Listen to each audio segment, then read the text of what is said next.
నమస్తే అన్న, అందరికీ నమస్కారం. ప్రస్తుతం అమెరికా, ఇజ్రాయెల్, ఇరాన్ యుద్ధం జరుగుతూ ఉన్న విషయం అందరికీ తెలిసిందే.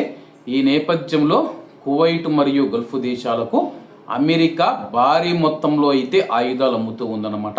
ఒకవైపు యుద్ధం జరుగుతూ ఉంటే యుద్ధానికి సంబంధం లేని కువైట్ మరియు గల్ఫ్ దేశాలు ఏవైతే ఉన్నాయో అమెరికా నుంచి భారీ మొత్తంలో ఆయుధాలు కొనుగోలు చేస్తూ ఉన్నాయి.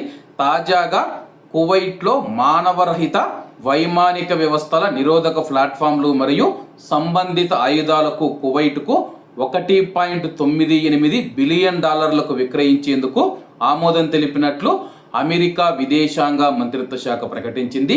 ఈ విక్రయానికి ప్రధాన కాంట్రాక్టర్ అండూరిల్ అని చెప్పేసి విదేశాంగ శాఖ ఒక ప్రకటనలో తెలిపిందనమాట. ప్రస్తుతం అమెరికా వచ్చేసి యుఏఈ కావచ్చు, సౌదీ అరేబియా కావచ్చు, కువైట్ కావచ్చు, ఖతార్ కావచ్చు, బెహ్రెన్ కావచ్చు భారీగా అయితే ఆయుధాలు అమ్ముతూ ఉందన్నమాట.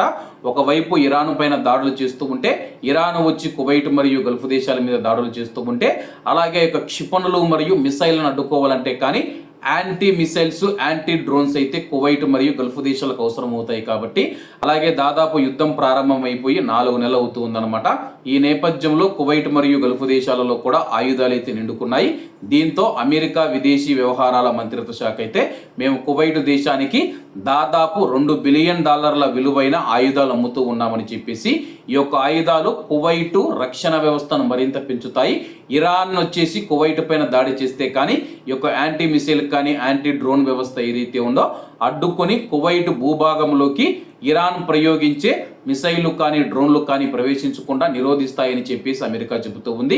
ఏది ఏమైనా సరే కానీ అమెరికా మంచి వ్యాపారం అయితే చేస్తుందనుకోవాలా.